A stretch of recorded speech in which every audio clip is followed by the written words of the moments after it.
Hello, welcome to another video. Today is the 2nd of April. Today's going to be a very quick update, just talking about some changes to the front line around Bakhmut. Let's begin with the changes around the Sobachivka district. Just for reference, the Sobachivka district roughly corresponds to this area over here. So basically, the southern part of Bakhmut that is adjacent to the Bakhmutovka River just from the west.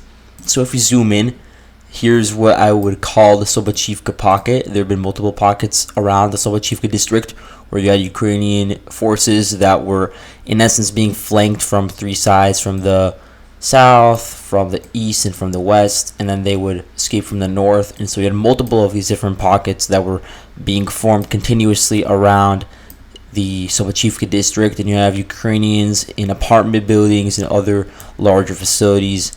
And so now the latest Sobachivka pocket has been cleared out, and I believe that there hasn't been any sort of encirclement. It's more so been Ukrainians withdrawing and Russians taking over their positions. So this is how the front line looked like yesterday, roughly around this line over here.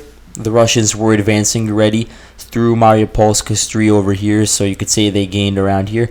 And then the Ukrainians, they just completed their withdrawal from this pocket, because you can see how the Ukrainian forces in here are sort of in a bulge where they would be isolated as they're being attacked from three different sides. And so now the front line has first of all shortened. It's also stabilized around this road over here, Velitsia Bakhmutska Street, although I would expect a lot of fighting to go on just to the north of the street, because there are a lot of key buildings and facilities that could really make good advantageous positions for either side, maybe for recon, for snipers, for ATGMs. So I do expect to see fighting in this tiny strip of land over here. So if we zoom in, we could look at where we may see fighting around here. The Stadion Avanhrad. This is a soccer stadium.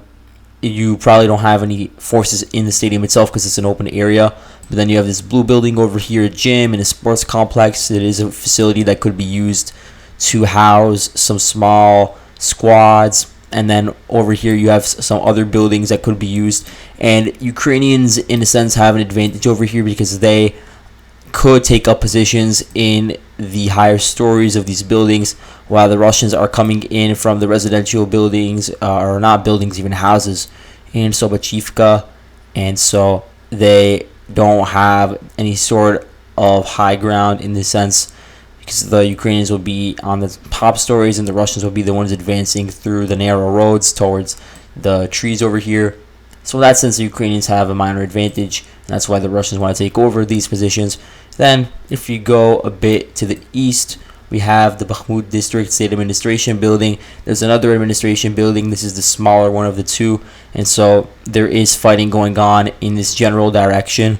There's also fighting going on for this apartment over here. So again, just house fighting as always. If we go a bit to the north, the front line has shifted a little bit. So now the Wagner group has been able to expand their zone of control from this main road over here, the one in yellow.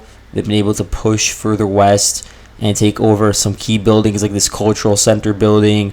A lot of apartment buildings over here have been taken. And it's not necessarily the fact that they were significant before the war, because they were, for instance, a cultural building. The cultural building itself doesn't hold any meaning. It's just the fact that the building itself is relatively large and that you could station troops from higher up and get a good view of the city. That's why it's important. So if we look at this geolocated video over here, we can see that Prigozhin, head of the Wagner group, he raised a flag over the Bakhmut administrative building, and this is the larger one of the two. So this is the one over here. And so he did this at night. He did this because during the day, that's when you have mainly the Ukrainians. They're the ones launching the assaults during the day. The Wagner group, they specialize in assaults at night. That's when they're able to storm these key positions, and they are equipped with night vision equipment that helps with that and weaponry. And then in the video, you could also see how they have these night vision cameras that are used to record Prigozhin as he speaks. And so that's why they go at night. Also, they don't want Ukrainians firing on them during the day, because Ukrainians, they don't have the same sort of night vision capability, so they fire their artillery during the day, and that's when you're standing in an open area and you could easily be spotted, so it is dangerous. But either way, it is very interesting to see Prigozhin, who is a very high-ranking official in Russia in general, but is the number one in the Wagner group, which is the main fighting force in Bakhmut, really the brains behind whatever assault is going on in the city, standing so close to the line of contact. It does bring a big morale boost to the people at home and to the soldiers fighting, so that's part of why he's doing it. And so it also indicates that the Wagner group has been able to advance deeper and deeper into the city center, and they're taking over building by building. In the background, you could see that there are some buildings that are still destroyed in Prigozhin's video, but then other buildings are still relatively intact. Like, they're still standing. Obviously, there's a lot of damage incurred, but soldiers could still take up positions in the higher stories. If we go further up, the front line around here is really centered around Miru Street. That's how you say it, actually. And so, again, it is difficult to overrun these positions, because the Ukrainians, for instance, over here, they could have positions in this apartment building, in this school, and then behind that you have the main soccer stadium in Bakhmut, where in the sports complex to the west of it, you probably have Ukrainians setting up their own positions. And so it is difficult to go through these, especially during the day when the Ukrainians are trying to counterattack. So that's why you usually see that occur at night. Then over here, Gorbatova Street, this is the front line if you go a bit to the north. And so the Ukrainians, as I said in my video yesterday, they're beginning to withdraw their personnel from this area. Specifically, you see a bulge over here. It is very dangerous for Ukrainians to be over here, because the Russians could very easily on foot cut off the Ukrainians. And they're also firing a lot of artillery rounds into this area. A lot of facilities that Ukraine previously used to hold up the Russians that are now very difficult to defend, just because of how far away they are from Ukraine's main lines of communication and support. So again, as I said before, the regrouping is going on over here with Ukrainians that were in the area around the Bakhmutovka River. So over here, and then the Ukrainians that were in the Azov district, so around over here. All of them are trying to link up around the train station. The train station is generally in this location, and so a lot of Ukrainian forces are being moved to here. And then there's videos confirming this from Ukrainians on the ground. Here's another part of the train station. You can see a lot of Ukrainian forces are probably trying to link up in this area. And there are other facilities that are not a part of the Azov district in Ukraine, but are still pretty large structures. They may not be as large as the sort of metallurgical plants within the Azov district itself, but they are still good positions to set up firing positions. So for instance, over here you could see these buildings. You're probably seeing regrouping going on over here. There's schools that are still under Ukrainian control. There's also this Mist Express, two facilities over here. This is around where the front line is right now, because the Russians were able to make gains to the south and to the east and the west of the Azov district. So let's look into that.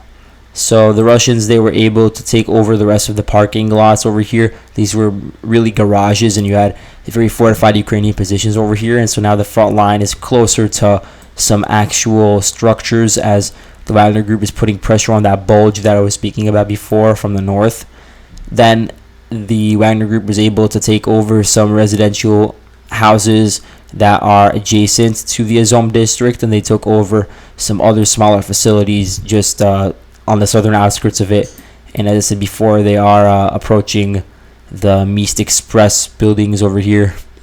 If you go a little bit to the west, you'll go to Salishe district. I don't know if I'm pronouncing that correctly, but that is a district that is it is more so a residential district, where you have these one-story houses, so there's no floors to it, and there are gardens and stuff like that. And so these are usually the structures that get damaged the most. So a lot of these areas are more so open. There's less concealment and less cover, and so the Russians have been able to cross the rail line around Sadova Street and take over a government office, take over again some of these houses as they begin to push into really the center of this district, which is again a smaller district in Bakhmut. There are some parks and some other buildings and hotels in this area that are being fought over at the moment. So that's the situation in the city. Again, very fierce fighting from house to house. Not so much on the flanks.